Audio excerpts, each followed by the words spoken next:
Warahmatullahi wabarakatuh. Selamat pagi, selamat siang, selamat sore, selamat malam. Tergantung kapan teman-teman melihat tayangan materi dari saya. Saya ucapkan selamat datang terlebih dahulu di mata kuliah Arsitektur Nusantara. Teman-teman sudah berhasil melampaui satu semester di dunia pendidikan arsitektur, dan saat ini teman-teman berada di semester 2, di mana salah satu mata kuliah yang harus teman-teman tempuh adalah Arsitektur Nusantara. Dan Arsitektur Nusantara ini akan saya bawakan selama satu semester, yakni 16 minggu, di mana Arsitektur Nusantara ini menjadi salah satu nilai yang utama gitu, terutama pada Universitas Pembangunan Nasional Veteran Jawa Timur. Tuh.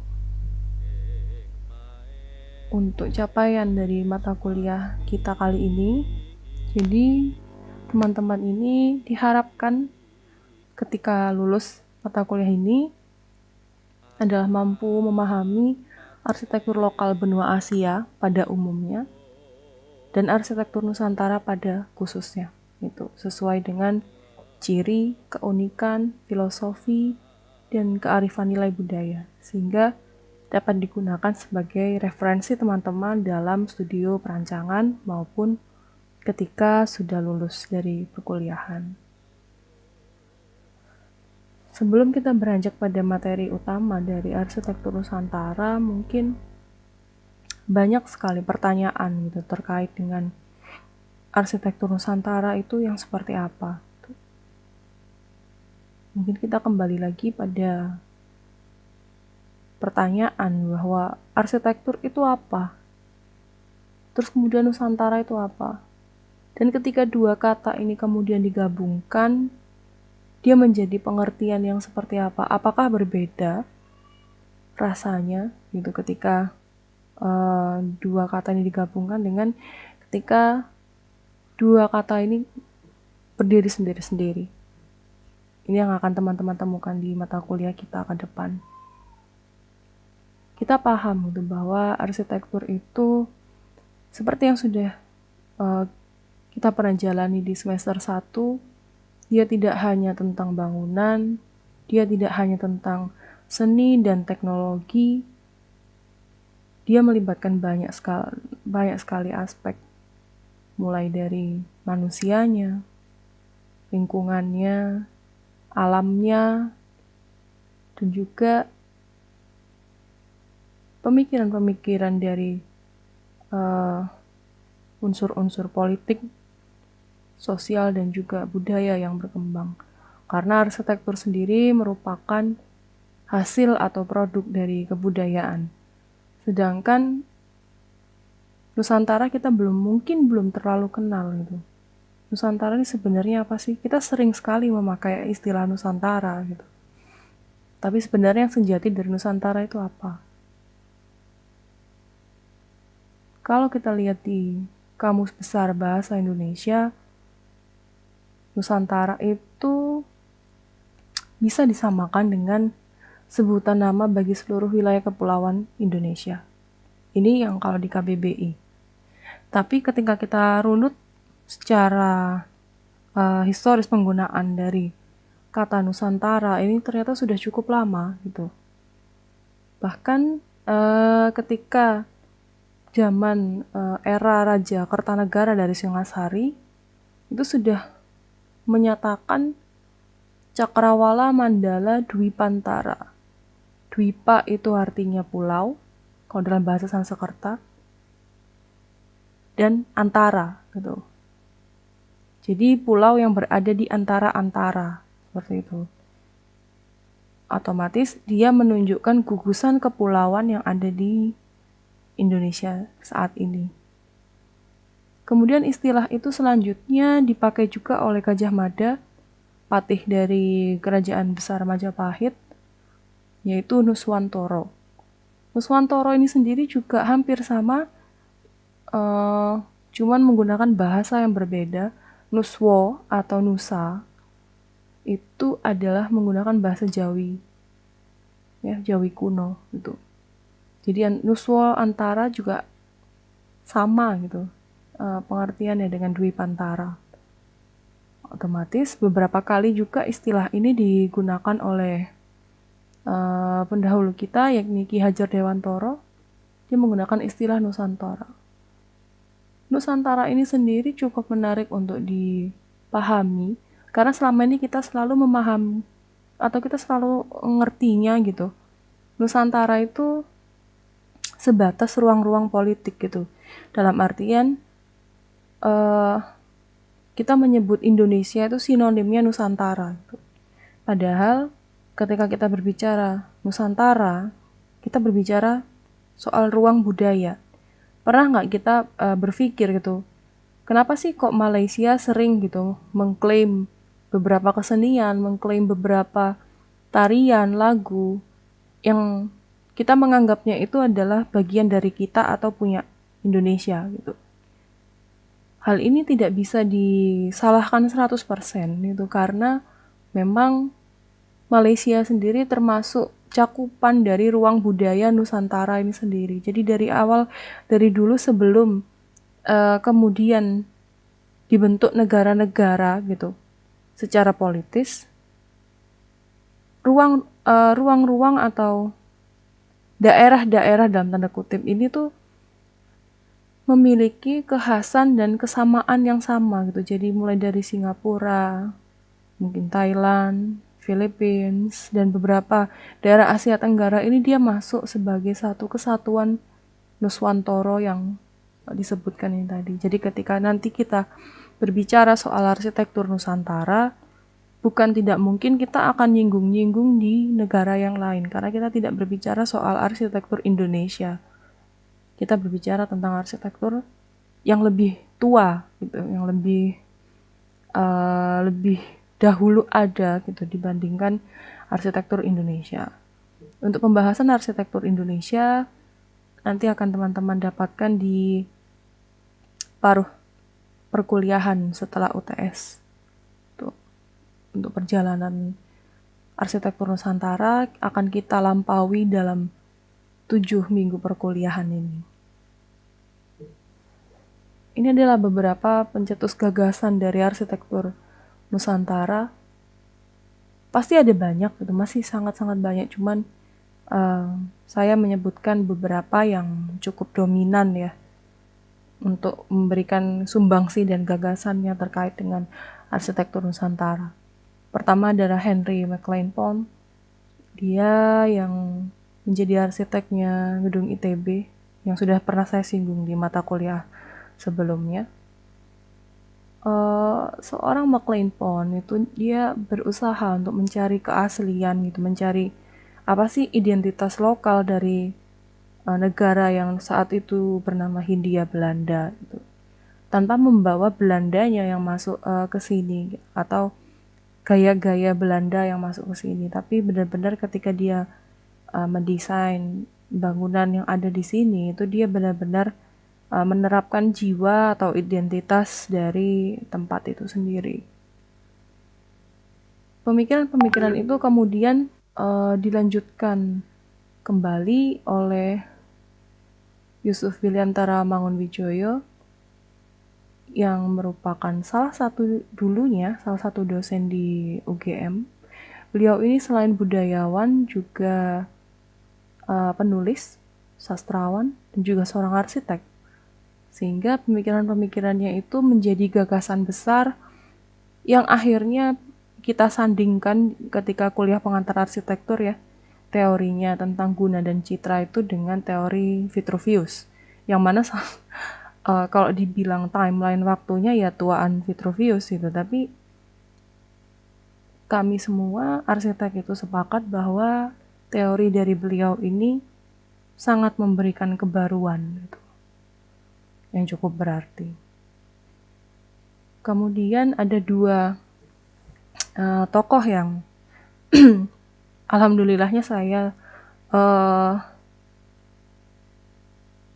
sering membaca buku beliau ya, karena beliau termasuk dua dosen saya.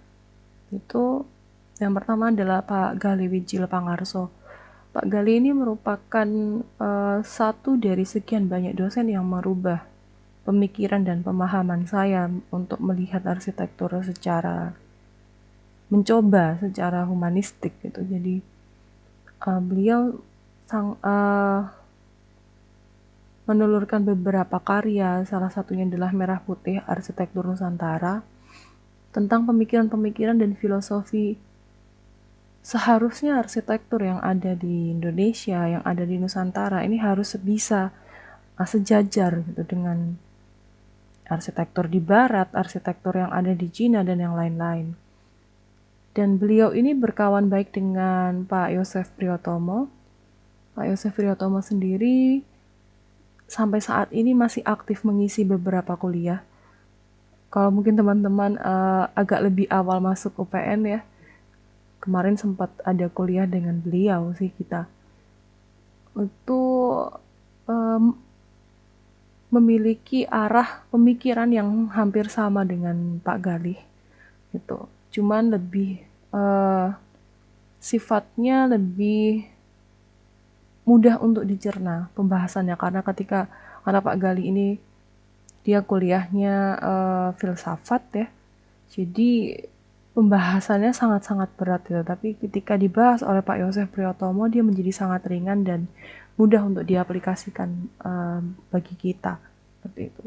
Jadi teman-teman nanti ketika mencari buku atau mencari referensi, saya yakin teman-teman pasti akan sering menemukan buku dari dua kawan ini gitu, terkait dengan arsitektur Nusantara. Karena dua ini kalau buat saya adalah tombak dan tonggak ya untuk melegitimasi arsitektur Nusantara sebagai teori yang dipakai sampai saat ini. Ini menurut Ibu Maria gitu ya, salah satu dosen di UK Petra. Belajar arsitektur Nusantara itu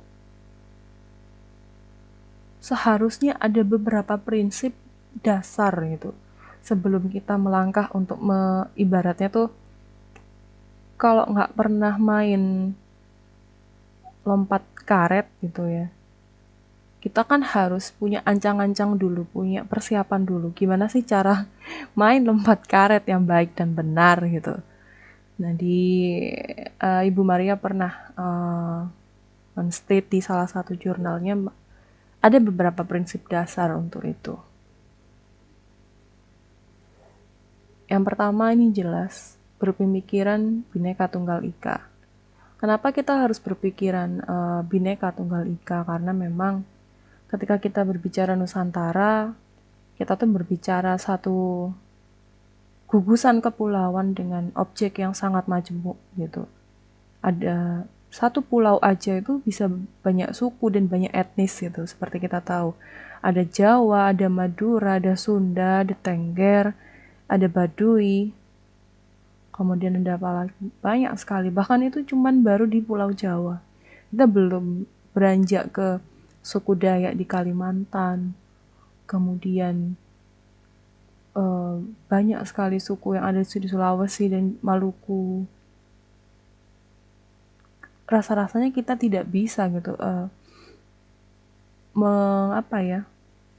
menghiraukan atau tidak menghiraukan keberagaman yang ada. Tapi seperti kita tahu dalam semboyan kita itu Bhinneka Tunggal Ika, maka walaupun berbeda itu kita sebenarnya satu. Ini adalah prinsip pertama ketika kita mau belajar arsitektur Nusantara. Yang kedua, ketika kita sudah mengetahui bahwa kita memang berbeda itu, maka langkah selanjutnya adalah kita mempelajari kebedaan itu, keberagaman itu. Tapi kita mempelajari perbedaan itu bukan berarti atau menjadi pembeda gitu. Misalnya kayak kita orang Jawa, maka kita menunjukkan identitas kita sebagai orang Jawa. bukan yang seperti itu, tapi lebih kepada kalau ada orang Jawa, ada orang Batak, kemudian ada juga orang Sunda.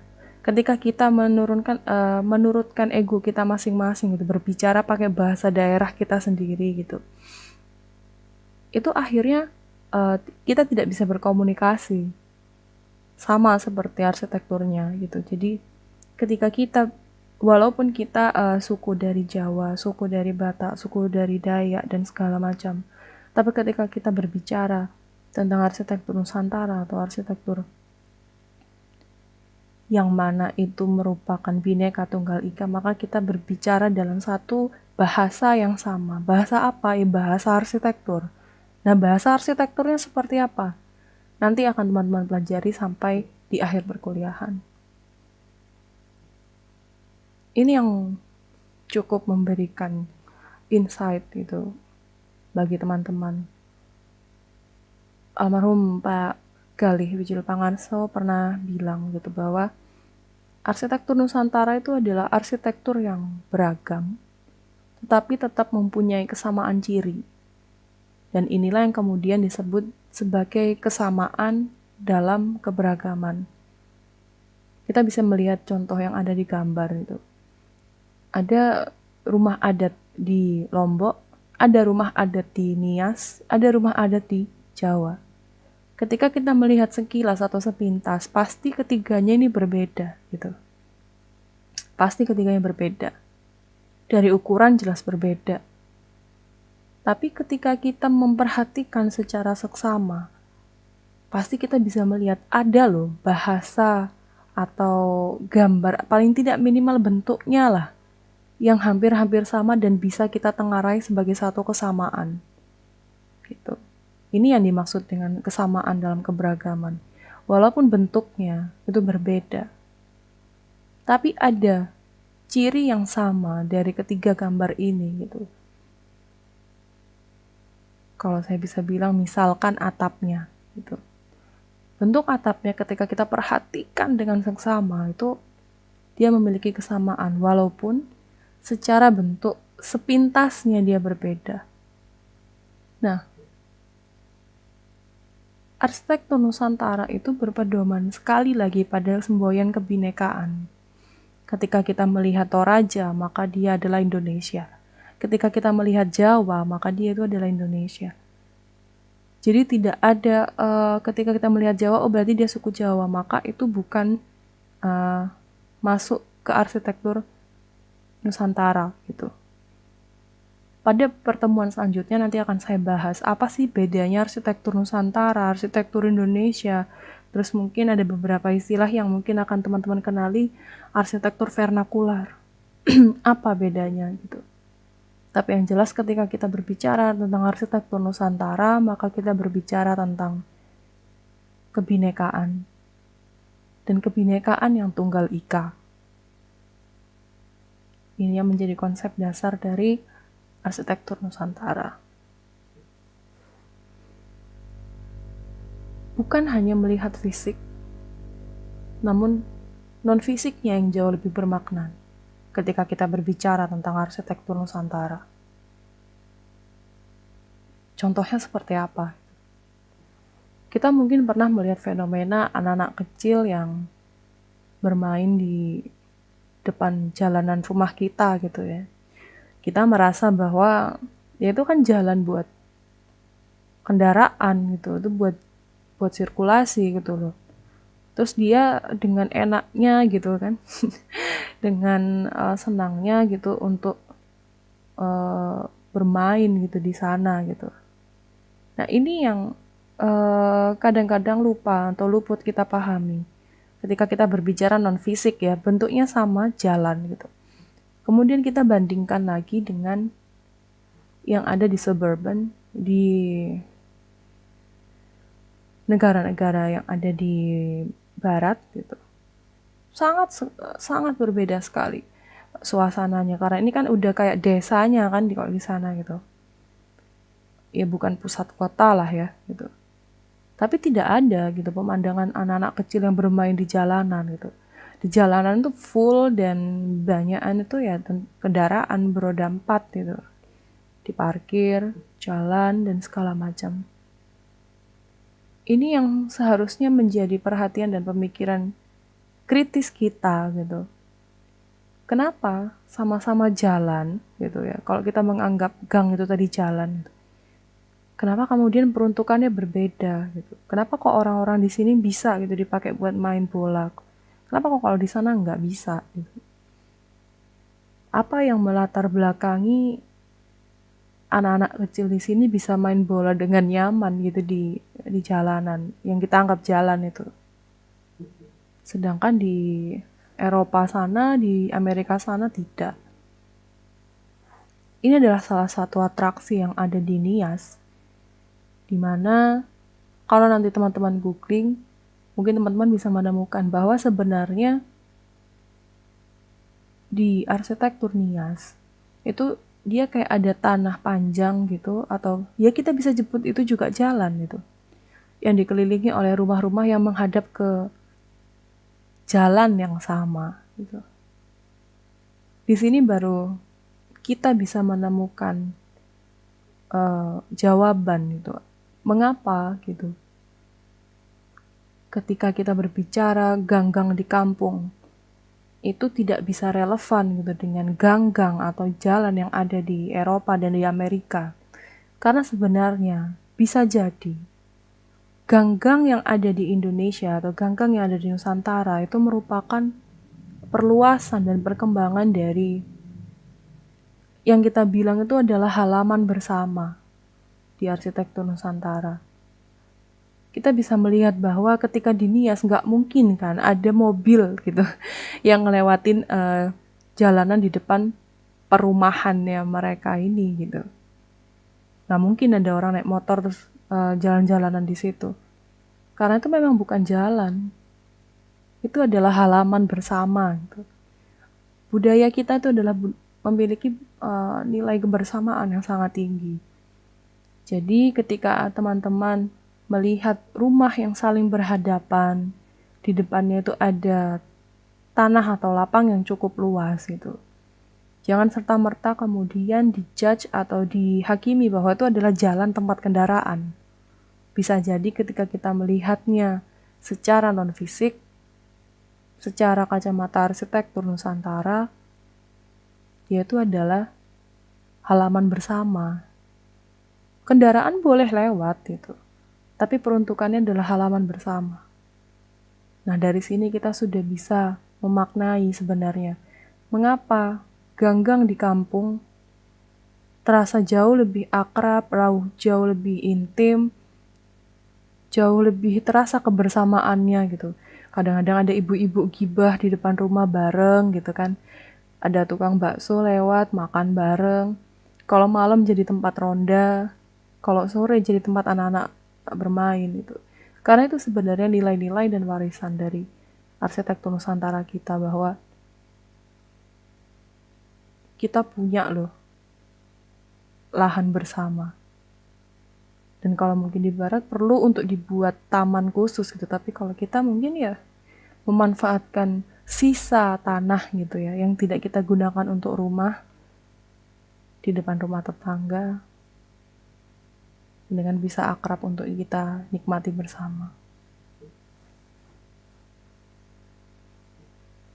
Semoga teman-teman bisa sedikit mendapatkan gambaran, sedikit mendapatkan ya review ataupun insight ataupun ilham gitu tentang apa yang sebenarnya akan kita pelajari di arsitektur Nusantara. Ada sangat banyak sekali yang ingin saya ceritakan gitu di arsitektur Nusantara, karena sangat-sangat beragam dan sampai saat ini pun saya tidak berhenti untuk mempelajarinya, karena sangat-sangat mengagumkan gitu, baik dari nilai filosofinya, dari nilai struktur konstruksinya, dari nilai keindahan bentuk rumahnya. Dan saya harap teman-teman mendapatkan atau merasakan spirit yang sama dengan saya.